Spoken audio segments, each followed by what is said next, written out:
NTPC 2025 का notification जारी कर दिया गया था। फॉर्म भी स्टार्ट हो गया है। फॉर्म कैसे भरेंगे, क्या क्या सावधानी बरतना होगा, ये सारा चीज़ आपको इस वीडियो में पता चलने वाला है। ओबीसी कब का देना है, ईडब्ल्यूएस कब का देना है, पोस्ट प्रेफरेंस क्या करेंगे, अगर आपका आँख ख़राब है तो आपको पहले कौन सा पोस्ट प्रेफरेंस रखना होगा, सारा फुल डिटेल्स आपको इस वीडियो में पता चल जाएगा। तो टोटल जो सीट है 5810 सीट के लिए वैकेंसी आया हुआ है। डिफरेंट बोर्ड में डिफरेंट सीट है और लेवल के अकॉर्डिंग वो सीट है। किस सीट में टाइपिंग है, कौन बिना टाइपिंग वाला सीट है, वो सारा चीज़ आपको क्लियर हो जाएगा इसी वीडियो में। तो फॉर्म जो है 21 अक्टूबर से स्टार्ट हो रहा है, 21 अक्टूबर से स्टार्ट हो रहा है यहाँ पे, और लास्ट डेट इसका है 20 नवंबर तक। 20 नवंबर के रात के 11:59 तक का डेट दिया गया है। पेमेंट करने का जो डेट है वो 2 दिन आपको एक्स्ट्रा दिया गया है, 22 तारीख तक आप पेमेंट कर सकते हैं। और अगर फॉर्म भरने में किसी तरह का कोई मिस्टेक हो जाता है, अगर आप हमारा वीडियो देख के फॉर्म भरते हैं तो मिस्टेक होने का संभावना 0/0 है। और बाकी नाम जो टाइप करते हैं, अपना एड्रेस टाइप करते हैं, फादर्स नेम टाइप करते हैं, डेट ऑफ बर्थ टाइप करते हैं, कैटेगरी टाइप करते हैं, एड्रेस टाइप करते हैं, बैंक अकाउंट, ये सब में आपको सावधानी बरतना है। तो आपका गलती का चांसेस बिल्कुल 0 हो जाएगा। और अगर इनकेस आपने गलती कर लिया तो आपको 23 नवंबर से लेकर 2 दिसंबर तक आपको मौका मिलेगा एडिट करने का। तो एडिट आप फ्री में नहीं कर सकते हो, एडिट के लिए आपको 250 रुपया पेमेंट करना होता है, इस बात का आप ध्यान रखेंगे। Date during which eligible subscribe candidate must be provide their subscriber details, मतलब जो भी हैंडीकैप पर्सन होते हैं उनको सेंटर पे एग्ज़ाम दिलवाने के लिए सब्सक्राइबर का जो ज़रूरत होता है, उनके लिए अब फॉर्म भरना होता है। तो उसका भी डेट 3 दिसंबर से 7 दिसंबर तक का डेट दिया गया है। और जस्ट नीचे आएंगे, जस्ट उसके नीचे आते हैं हम लोग, तो सीट देख लीजिए। लेवल 6 का ये है, चीफ कॉमर्शियल कम ticket supervisor, station master, goods train manager, ये लेवल 5 का हो गया। और जूनियर अकाउंट असिस्टेंट कम टाइपिस्ट, ये भी लेवल 5 का है। सीनियर क्लर्क कम टाइपिस्ट, ये भी लेवल 5 का है। ट्रैफिक असिस्टेंट, ये भी ये जो है लेवल 4 का है। यहाँ पे स्केल आपको दिया गया। मेडिकल स्टैंडर्ड यहाँ B2, A2, A2, C2, C2, A2, ये क्या है मैं आपको अंतिम में बताऊँगा। एज लिमिट भी यहाँ दिया गया है 18 से 33, 18 से 33, 18 से 33, सारे में 18 से 33। और टोटल जो सीट है इसमें देखिए, चीफ कॉमर्शियल कम टिकट सुपरवाइज़र 161 टोटल बोर्ड मिला के, स्टेशन मास्टर का 615, गुड्स ट्रेन मैनेजर का 3416, सबसे ज़्यादा सीट इसी में। जूनियर अकाउंट असिस्टेंट कम टाइपिस्ट 921, सीनियर क्लर्क कम टाइपिस्ट 638, और ट्रैफिक असिस्टेंट का 59 सीट है। यानी टोटल जो सीट है 5810 है। एज लिमिट जो देखेंगे 18 से 33, मिनिमम 18 साल, तो मिनिमम 18 साल 1/1/2008 को आपका हो जाना चाहिए। ईओआर और ईडब्ल्यूएस स्टूडेंट्स जो होंगे उनका date of birth 2/1/1993। OBC NCL वाले स्टूडेंट्स 2/1/1990। एनसीएल का मतलब नॉन क्रीमी, जिनका ओबीसी बना हुआ है। ओबीसी कब का चाहिए वो भी अभी मैं नीचे भी आप लोगों को बताने वाला हूँ। मैंने अपने प्रीवियस वीडियो में भी बता के रखा था कि ओबीसी आपको कब का बनवा लेना। ओबीसी 2/1/1990 ओबीसी स्टूडेंट्स का। एससी एसटी का 2/1/1988। ये डेट वाले एलिजिबल हैं। ये अपर एज लिमिट हो गया। और मिनिमम एज लिमिट 1/1/2008 तक 18 साल। मैक्सिमम यूआर का 2/1/93, ओबीसी का 2/1/90 और एससी एसटी का 2/1/1988। देखिए यहाँ ओबीसी वालों का मैं बता दे रहा हूँ। OBC candidate claiming reservation under OBC category must produce on OBC non criminal certificate in the prescribe format annexure 2। यानी रेलवे का जो फॉर्मेट दिया गया है उस पर आपका इशू होना चाहिए। इशू ऑन या आफ्टर 1 अप्रैल 2025 या इसके बाद का होना चाहिए। और not later than closing date, ये भी आपको मेंशन किया गया है। तो बहुत सारे स्टूडेंट यहाँ पे दुविधा में सवाल में आपको आप पढ़ जाएंगे, क्या यहाँ जो फॉर्मेट रेलवे का फॉर्मेट पे मांगा जा रहा है उस पे होना चाहिए। तो सबसे पहले जो अगर आप रेलवे फॉर्मेट पे बना सकते हैं तो आपके लिए बेटर है और आपका तैयारी A1 है। तो आप रेलवे फॉर्मेट पे बना के फॉर्म को भरिए। अगर आपका रेलवे फॉर्मेट पे नहीं बन सकता है, आप बिहार के स्टूडेंट से, तो आप जनरली सिंपली ओबीसी बनवा लीजिए और फॉर्म ओबीसी बनवा के फॉर्म भर लीजिए। क्योंकि ये जो रेलवे फॉर्मेट पे ओबीसी का जो डेट मेंशन होगा सेम आपका वही डेट मेंशन रहता है और इशू डेट सीरियल नंबर भी वही रहता है। तो प्रॉब्लम नहीं होगा, इस बात का आप ध्यान रखेंगे। लेकिन आप कोशिश कीजिएगा रेलवे फॉर्मेट पे बन जाता है तो बेटर होगा। और बाकी नहीं भी बन पाता है तो आपके पास ओबीसी बना हुआ है, RO level, SDO level, DM level, उससे भर लीजिए। और फॉर्म भरने के बाद आप जल्द से जल्द रेलवे फॉर्मेट में बना के रख लीजिएगा, इन फ्यूचर आपको परेशानी ना हो इसलिए। सिलेबस पे अब हम बात करते हैं। एग्ज़ाम ड्यूरेशन 90 मिनट का, जीए से 40 क्वेश्चन, मैथ से 30 क्वेश्चन और जनरल इंटेलिजेंस और रीजनिंग से 30 क्वेश्चन, टोटल 100 क्वेश्चन होगा। टाइम आपको 1.5 घंटा यानी 90 मिनट मिलने वाला है। और यहाँ पे निगेटिव मार्किंग 1/3 है, जैसा कि आपको नोटिफिकेशन में क्लियर किया गया है। तो ये तो हो गया शॉर्ट नोटिफिकेशन, मैं आपको बता दिया। और फॉर्म कैसे भरेंगे आपको वो भी बताएंगे, फॉर्म कैसे भरना है, क्या क्या सावधानी बरतना है, कहाँ कैसे पोस्ट चॉइस करेंगे, A2 B2 वो था सारा चीज़। आप वीडियो के लास्ट तक बने रहिए, आपको पता चलने वाला है। अगर आपने पहले रेलवे का फॉर्म भरा है तो सिंपली यहाँ से लॉगिन हेयर करेंगे, आपने जो मोबाइल नंबर दिया था मोबाइल नंबर पे OTP आएगा, लॉगिन हो जाएगा। अगर आपने अभी के पहले तक रेलवे का कोई भी फॉर्म नहीं भरा है तो यहाँ से आपको नेशनलिटी सब चूज़ कर लेना है। फुल नेम सेम यहाँ पे, date of birth, gender, father's name, mother's name, email ID और मोबाइल दोनों पे एक OTP आएगा। और यहाँ पे वेरिफिकेशन थ्रू आधार कार्ड से मोबाइल नंबर लिंक होना चाहिए। अगर आपके पास लिंक नहीं है तो I don't have Aadhaar card करके भी आगे फॉर्म को भर सकते हैं। ये रजिस्ट्रेशन हो जाएगा। रजिस्ट्रेशन करने के बाद का स्टेप मैं अभी आप लोगों को बता रहा हूँ। जैसे रजिस्ट्रेशन करने के बाद लॉगिन करते हैं, यहाँ पे आपको online application history, modification, registration detail और जनरल डिटेल्स। तो अगर आप पहले से फॉर्म भर के रखें और आपका रजिस्ट्रेशन में क्या क्या सुधार होगा वो मैं आप लोगों को बता दे रहा हूँ। देखिए, पर्सनल इन्फॉर्मेशन में इंडियन नाम, father's name, mother's name, date of birth और मेल, यहाँ तक का सारा डिटेल्स आपको चेंज हो जा रहा है। और कॉन्टैक्ट डिटेल्स में भी ईमेल आईडी और मोबाइल नंबर भी इवनली चेंज हो जा रहा है। उसके बाद यहाँ पे आएंगे, यहाँ से आपको बोर्ड सेलेक्ट करना होगा। अगर आप बोर्ड सेलेक्ट कर लिए और आपको लगता है कि बोर्ड हमें चेंज करना है तो क्या होगा, आगे आप बोर्ड चेंज कर पाएंगे कि नहीं चेंज कर पाएंगे एडिट में, वो भी मैं आपको लास्ट में बताऊंगा। तो अभी मैं बिलासपुर बोर्ड सेलेक्ट किया हूँ ऐसे ही जनरली। और बोर्ड से रिलेटेड काफ़ी इंपॉर्टेंट हो जाता है बोर्ड का, क्योंकि डिफरेंट बोर्ड में सीट वाइज है और बोर्ड काफ़ी मायने रखता है। तो हमारा डेली अपडेट्स आपको मिलेगा अभी से लेकर फॉर्म के लास्ट डेट तक कि किस बोर्ड में कितना फॉर्म भरा जा रहा है, कौन सा बोर्ड स्टूडेंट ज़्यादा पसंद कर रहे हैं। तो उसके लिए हमारे चैनल को सब्सक्राइब कर लीजिएगा। डेली शॉर्ट्स के माध्यम से आपको मैं बताऊँगा कि इस बोर्ड में मैंने इतना फॉर्म भरा है। तो देखिए, यहाँ से डिटेल्स मैंने ओपन हो जाता है। तो यहाँ से मैरिटल स्टेटस है, रिलीजन जो होंगे वो आप चूज़ कर लेंगे, mother's tongue, choice of examination, और यहाँ पे विजिबल मार्क, कट मार्क और मोल जो होगा वो दोनों कॉलम में देना होगा। यहाँ से कैटेगरी, देखिए EWS मैं सेलेक्ट कर रहा हूँ तो EWS का जो भी नंबर होगा आपका यहाँ से चूज़ कर लेंगे। और EWS आपको कब का देना है, देखिए यहाँ पे आपका RO है, SDO है। अगर आपका RO का बना है तो revenue officer not below the rank of tehsildar, ये वाला ऑप्शन चूज़ कर लेंगे। बिहार से बना हुआ बिहार का, अदर स्टेट के हैं तो अदर स्टेट चूज़ कर लेंगे। और यहाँ से डेट मेंशन करना है। मैं ये आप लोगों को बताने की कोशिश कर रहा हूँ कि कब तक का। EWS जो है आपका कभी का भी है, यानी 2024 का भी यहाँ पे ले रहा है EWS। लेकिन वैसे ही आप यहाँ पे OBC चूज़ करते हैं तो OBC चूज़ करने के बाद OBC नॉन क्रीमिलेयर यहाँ पे चूज़ किए। यहाँ से कास्ट आपको देना पड़ेगा, जो भी आप कास्ट होंगे। और यहाँ से सर्टिफिकेट नंबर OBC का जो भी होगा वो दे देंगे। और यहाँ से जो आपका जहाँ से बना हुआ है वो रेवेन्यू हो गया। और यहाँ से जिस स्टेट से बना हुआ है वो, और यहाँ पे डेट देख लीजिए। OBC में डेट कब तक का आ रहा है वो मैं आपको दिखाने के लिए। देखिए 1 अप्रैल के पहले ये जा नहीं रहा है। EWS में जा रहा था, SC ST में भी जा रहा था। सिर्फ OBC स्टूडेंट्स को 1 अप्रैल 2025 के बाद का देना है। तो यहाँ से आप अपना जिस भी डेट का बना हुआ है वो यहाँ से डेट आप चूज़ कर लेंगे। और उसके बाद यहाँ से ये एड्रेस है आपका, एड्रेस आप चेक कर लेंगे। उसके बाद सेव एंड नेक्स्ट पे क्लिक करेंगे। जैसे ही सेव एंड नेक्स्ट करते हैं, यहाँ से एक सर्विसमैन कॉलम है, हैंडीकैप होंगे तो यस करेंगे। अगर हैंडीकैप यस करेंगे तो आपके पास क्या क्या डिटेल्स पूछता है। डिसेबल कैटेगरी, यहाँ से जो भी आप होंगे वो आप चूज़ कर लीजिएगा अपने अकॉर्डिंग।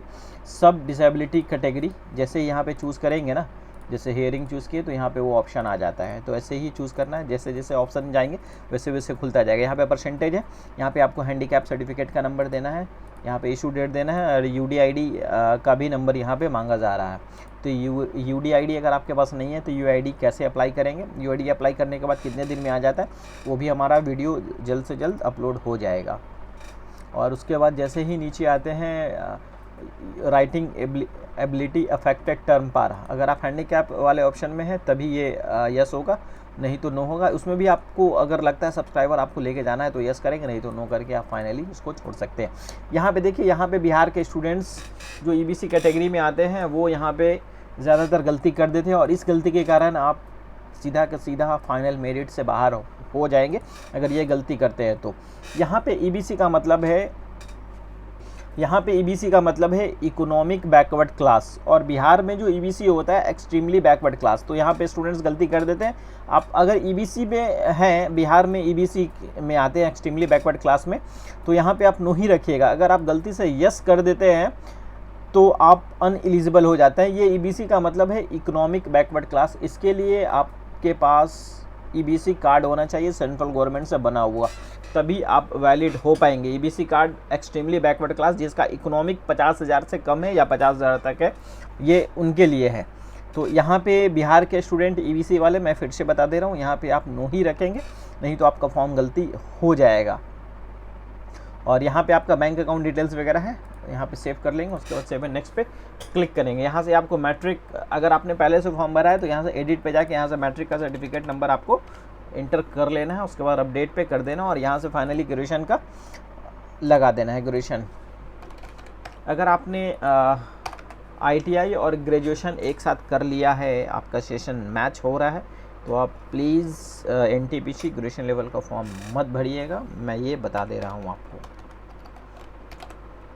यहाँ से आपका जो कोर्स है BA ऑनर्स लिख देंगे, ऑनर्स होगा तो ऑनर्स भी लिख सकते हैं। BA सोशियोलॉजी ऑनर्स है मेरा, तो शॉर्ट में लिख दे रहा हूँ। स्टेट जहाँ से आपने किया है वो आप चूज़ कर लेंगे। यहाँ से डिस्ट्रिक्ट, किस डिस्ट्रिक्ट में आपका कॉलेज था या यूनिवर्सिटी था, दोनों में से कुछ भी।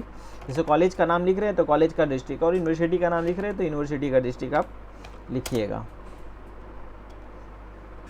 और उसके बाद डेट ऑफ पासिंग है, यहाँ से डेट ऑफ पासिंग आप यहाँ से सेलेक्ट कर लीजिएगा। और उसके बाद do you have proficiency English और हिंदी कंप्यूटर टाइप पे, तो यहाँ पे यस कर लेंगे। अगर आप जानते हैं तो यस करेंगे, नहीं तो नो करके भी आगे बढ़ सकते हैं। ऐड करेंगे और उसके बाद सेव एंड नेक्स्ट पे क्लिक करेंगे। तो यहाँ से लाइव फ़ोटो मांगा जा रहा है, तो लाइव फ़ोटो कैसे अपलोड होगा वो भी मैं आप लोगों को लाइव अपलोड करके आप लोगों को दिखा देता हूँ।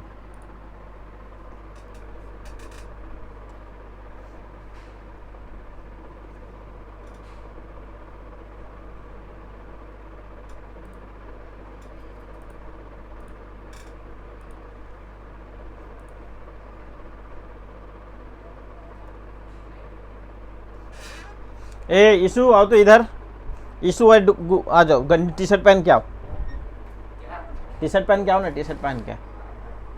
तुमको नहीं, लाइव एक फ़ोटो खींचना है, ला तुम्हारा ही खींच देते हैं।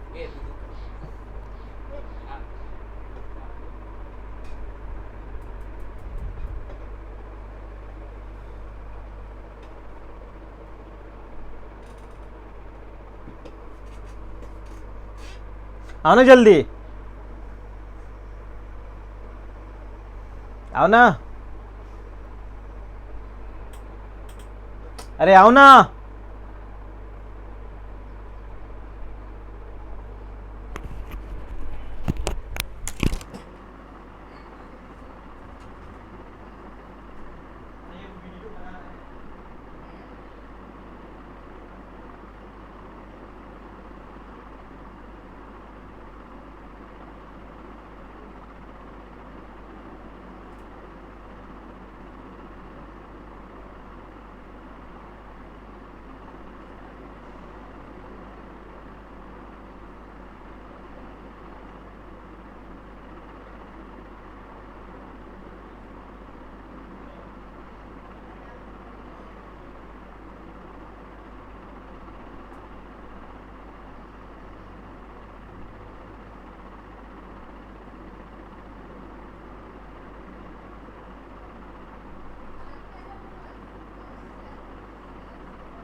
तो वो आ जाएगा ना।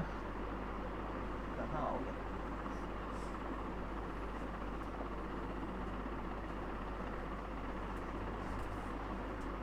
यीशु आओ तो यहाँ पे आओ ना।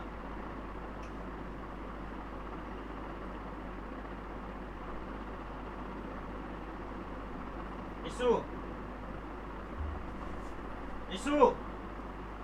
आओ ना।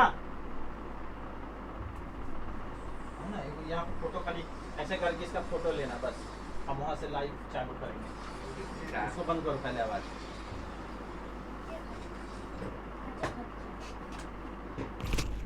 रुक जाओ, अभी करेंगे ना तो अपने यहाँ पे कैप्चरिंग लिखाएगा बस। उसको और सीधा शर्ट नहीं आना चाहिए। हाँ, और नीचे करो थोड़ा। ठीक है, चलो कैमरा घुमा। उल्टा हो गया। सीधा करो और सीधा करो। हाँ, ब्लिंक करो आँख इस वही से।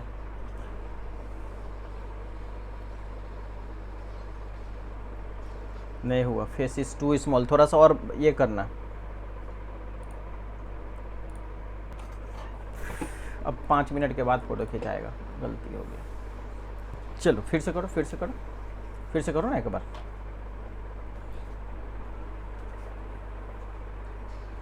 हाँ, सीधा मुंह रखो, सीधा देखो। इसमें लाना, इसमें देखो। और थोड़ा नीचे करो। हाँ, सीधा बस 5 मिनट बाद आना दोनों को। अब जाओ।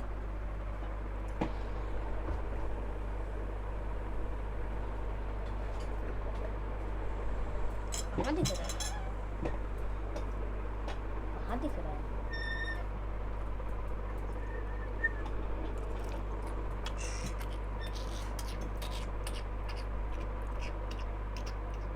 इसमें आपको 3 अटेम्प्ट मिलता है फ़ोटो क्लिक करने का। वो भी फ़ोटो जो क्लिक होता है वो ऑटोमेटिकली वेबसाइट के तरफ से क्लिक होता है, एप्लीकेशन के तरफ से होता है। 3 मिनट में अगर आपका फ़ोटो क्लिक नहीं होता है तो फिर से आपको 5 मिनट के बाद मौका मिलता है अपलोड करने का फ़ोटो। देखिए ऐसे ही कैप्चरिंग का ऑप्शन आता है और यहाँ पे कैप्चरिंग नहीं लिया, आँख बंद बच्चा कर लिया था। फिर से देखिए ऐसे ही कैप्चरिंग करता है फ़ोटो, अभी भी नहीं लिया। देखिए फ़ोटो अपलोड हो चुका है और सिग्नेचर अपलोड हो चुका है। उस बच्चे का फ़ोटो नहीं ले रहा था, वो ऑटोमेटिकली डिटेक्ट होता है। मैं कोशिश किया था कि वो बच्चे का फ़ोटो ले लूँ तो फिर नहीं हुआ। फाइनली मैं खड़ा हुआ तो जैसा भी फ़ोटो था क्लिक कर लिया। देखिए फ़ोटो आपको दिख ही जाएगा आपको यहाँ पे कि मैं मेरा नज़र कहीं और है, फिर भी फ़ोटो हमारा अपलोड ले लिया है। देखिए फाइनली फ़ोटो और साइन अपलोड हो गया। फ़ोटो बच्चे का नहीं ले रहा था तो मैं खुद अपना ही फ़ोटो लिया। फ़ोटो कैसे भी था वो क्लिक कर लिया, फ़ोटो आसानी से अपलोड ले लिया। सिग्नेचर भी बहुत आसानी से अपलोड ले लिया है। थोड़ा सा साइज़ आपको मेंटेन करना होगा। तो अगर आप चाहते हैं स्पेशली वीडियो में लेके आ जाऊँ फ़ोटो और सिग्नेचर कैसे अपलोड करते हैं, आप ज़्यादा से ज़्यादा कमेंट कीजिएगा। रेलवे का फ़ोटो सिग्नेचर कैसे अपलोड करेंगे लाइव और सिग्नेचर का कैसे साइज़ बनाएंगे, उसके लिए स्पेशली एक वीडियो लेके मैं आ जाऊँगा। यहाँ से सेव करेंगे, सेव करने के बाद नेक्स्ट पे क्लिक करेंगे। यहाँ से पोस्ट प्रेफरेंस आ जाता है। जैसा कि मैं अपना बोर्ड जो था बिलासपुर चूज़ किया था, आपको यहाँ पे दिख रहा होगा। और यहाँ से मैं सबसे पहले गुड्स ट्रेन मैनेजर कर लिया हूँ। सीट ज़्यादा है इसीलिए, और अपने अकॉर्डिंग आप अपना चूज़ कर सकते हैं। और उसके बाद स्टेशन मास्टर, उसके बाद सीनियर क्लर्क और फिर मैं जूनियर क्लर्क। ये 4 पोस्ट यहाँ था बिलासपुर में, मैंने ये चूज़ कर लिया। स्पेशली वार्ड वाइज मैं एक पोस्ट प्रेफरेंस भी लेके आ जाऊँगा, जिसे मुंबई का, बेंगलोर का, चेन्नई का, इलाहाबाद का, ये सब बोर्ड का मैं स्पेशली एक पोस्ट प्रेफरेंस भी लेके आ जाऊँगा कि कैसे पोस्ट प्रेफरेंस आप करेंगे। उसके बाद नीचे में यहाँ पे आपका पैलेस देंगे और यहाँ पे सिग्नेचर आपको आ गया। बस ऐसे ही प्रीव्यू करके फॉर्म को अपना फाइनली सबमिट कर लेना है। मैं अभी फॉर्म को अपना फाइनली सबमिट नहीं कर रहा हूँ, वो इसलिए नहीं कर रहा हूँ क्योंकि कुछ डिटेल्स मैंने अपना इधर उधर डाल दिया था, क्योंकि वीडियो आप लोगों को बताना था। तो फाइनली ये फुल प्रोसीजर था फॉर्म भरने का, जो मैंने आप लोगों को अच्छे से समझा दिया। फिर भी आप लोगों को कहीं परेशानी हो रहा है फ़ोटो अपलोड करने में, सिग्नेचर बनाने में, आप हमें कमेंट करके पूछिए। मैं आपको गाइड करूँगा कि कैसे करना, या फिर स्पेशली एक वीडियो लेके आ जाऊँगा। तो वीडियो से रिलेटेड कोई भी और भी परेशानी हो, कुछ पूछना हो, सवाल करके आप पूछ सकते हैं। और बाकी ऐसे ही अपडेट्स के लिए हमारे चैनल को सब्सक्राइब करना नहीं भूलिएगा। Thank you, good luck.